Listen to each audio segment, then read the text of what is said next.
Que se passe-t-il avec le Starship?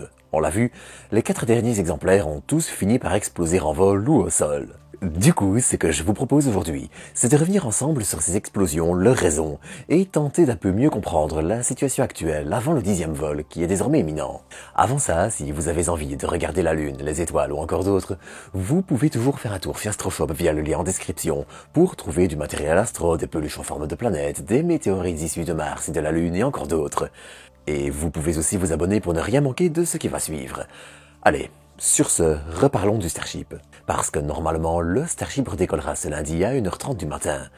Et les attentes sont grandes, très grandes. C'est en effet l'avant-avant-dernier vol des Starships de seconde génération. Ces Starships de seconde génération qui, jusqu'ici, ont enchaîné les accidents et incidents, et n'ont pas eu une carrière très glorieuse.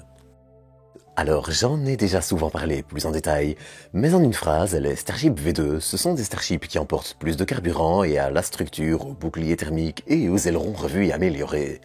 Et ces changements sont importants. Bien que le Starship de première génération ait réussi à aller assez loin en termes de tests, jusqu'à se poser à plusieurs reprises dans l'océan Indien, tant ses capacités que sa structure ou son bouclier thermique étaient trop peu optimisés pour que ça puisse être une version définitive. Un des principaux symptômes, ce sont par exemple les bourrelets que vous voyez ici sur le métal après la réentrée dans l'atmosphère, qui sont le signe que la structure s'est légèrement pliée. Et ça malheureusement, si ça n'a heureusement pas détruit le véhicule, c'est incompatible avec une réutilisation en série.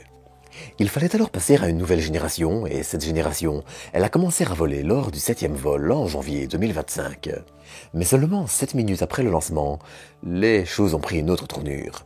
D'importantes vibrations ont secoué le véhicule, bien plus importantes que celles anticipées par SpaceX. Les vibrations ont mené à des fuites dans la plomberie des moteurs, menant à leur arrêt en cascade et à la perte du véhicule, seulement 11 minutes après le lancement. Et l'explication est alors assez simple. SpaceX a revu plein de choses dans le véhicule qui impactent directement son poids et sa structure. Et ça a rendu ces vibrations inexistantes sur les vols précédents possibles, et ça a mené à la perte du Starship que l'on connaît tous, avec un véhicule rentré dans l'atmosphère quelques minutes plus tard après son autodestruction. Mais SpaceX allait vite rebondir et réussir à identifier des solutions et les mettre en place assez rapidement. Dans ces solutions, on trouve notamment un meilleur système pour la pressurisation, la ventilation et le contrôle d'un incendie dans la section située entre les réservoirs et les moteurs. Car bien que les vibrations aient été un gros problème lors du vol 7, ultimement, c'est en effet un départ de feu causé par une fuite de carburant qui a mené à sa perte. Et si SpaceX avait heureusement déjà des systèmes pour parer à ça, ils ont tout simplement été submergés. Pour le 8e vol, SpaceX a donc commencé à implémenter tout ça, tout en tentant de ne pas trop s'attarder sur les problèmes qui demandent trop de boulot. Sans être totalement corrigées, les vibrations sont réduites, les fuites sont mieux gérées, et la confiance est de mise lorsque le vol 8 s'arrache du sol le 6 mars. Et ce coup-ci, les choses semblent avoir été un peu différentes. C'est une explosion d'un des moteurs du Starship qui aura mené à un départ de feu, à la perte des autres moteurs, et le Starship s'est retrouvé entièrement hors de contrôle. Ça a évidemment mené à son autodestruction, histoire de ne pas retomber en une seule pièce dangereuse et être majoritairement détruit dans l'atmosphère. Alors le point positif, c'est que d'après SpaceX, c'est un problème différent de celui du vol 7. Le point négatif, c'est que SpaceX a déjà fait voler 2 Starships de seconde génération et qu'aucune des étapes clés n'a été validée. Le retour dans l'atmosphère, la fiabilité des nouveaux ailerons, le déploiement de simulateurs de satellites Starlink, des tuiles expérimentales sur le bouclier thermique et encore d'autres. Autant de points que SpaceX a laissés en suspens et pour lesquels les attentes sont énormes lors du vol 9. Et heureusement, le vol 9, qui a décollé en mai 2025, a signé une nette amélioration. Le Starship a en effet réussi à se placer sur la bonne trajectoire, ou presque, et à atteindre l'étape où il éteint ses moteurs. Malheureusement, c'est un autre problème qui allait frapper. Et là, je dois ouvrir une petite parenthèse. En gros, pour contrôler son orientation, le Starship utilise ce que l'on nomme généralement des RCS pour Reaction Control System.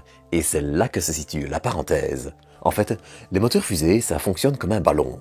L'air sort par un côté, l'objet par de l'autre. Sauf que dans un moteur fusée, on brûle un mélange explosif, oxygène et méthane dans le cas du Starship, pour avoir avec une masse de carburant donnée un maximum d'efficacité. Ça, c'est pour le gros des moteurs. Les RCS, eux, sont un peu différents. Dans la grande majorité des cas, ils utilisent un seul gaz, sans combustion, et par petites impulsions pour contrôler l'orientation d'un appareil. Malheureusement, ce système n'a pas fonctionné correctement. En plus, une fuite de carburant qui a provoqué une légère poussée a rendu le Starship instable et a mené à sa perte lors du retour dans l'atmosphère. Incapable de s'orienter et se tourner pour présenter son bouclier thermique dans le sens de l'atmosphère, il a été carbonisé en quelques minutes. Du côté du booster, lui, il devait tenter une manœuvre d'approche plus rapide pour se poser, et pour ça il visait une tour simulée dans le golfe du Mexique. Ici aussi, malheureusement, le tube de carburant qui achemine le carburant vers les moteurs situés à l'intérieur du véhicule n'a pas supporté ses rompus, menant à la perte du booster. C'est d'ailleurs pour ça que pour la nouvelle génération du booster, la V3, qu'on attend vers le 13e vol, SpaceX a complètement revu cette partie. Le tuyau est maintenant beaucoup plus gros, plus lourd, plus résistant et fait à peu près une taille de Falcon 9, mais je reparlerai de la 3e génération encore après.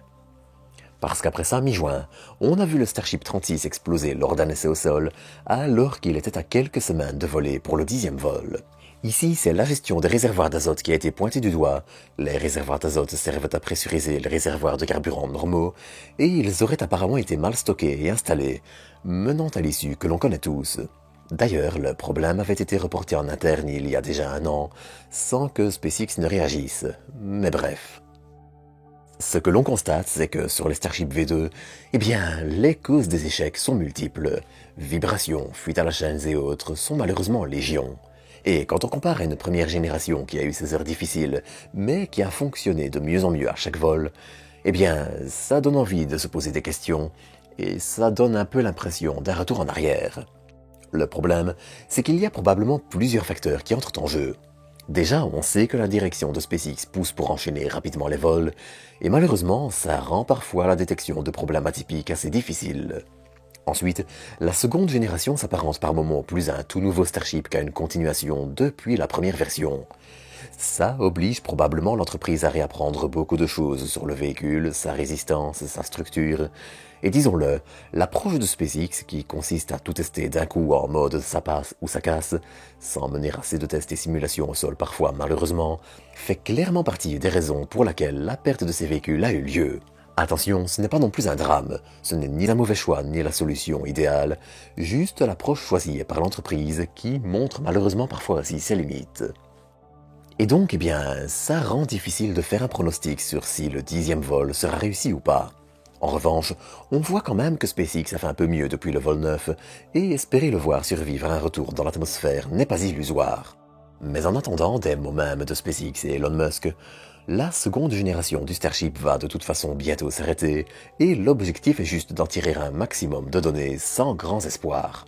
Pour le 13e vol, normalement, ce sera en effet une 3e génération qui prendra le pas et qui s'occupera de régler en profondeur les problèmes des véhicules, tant sur le booster que le Starship.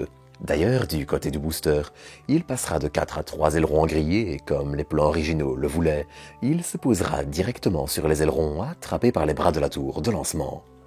Mais la 3e génération est encore un peu difficile à cerner, et tout ça, eh bien, j'ai encore le temps d'en reparler, alors je vous retrouve dans quelques jours pour se faire un débrief complet sur les attentes du vol 10, ainsi qu'en direct pour suivre le vol, et après le vol pour récapituler tout ça. En attendant, n'hésitez pas à vous abonner pour ne rien manquer, et quant à moi, eh bien, je vous dis à dans quelques jours pour une nouvelle dose d'espace.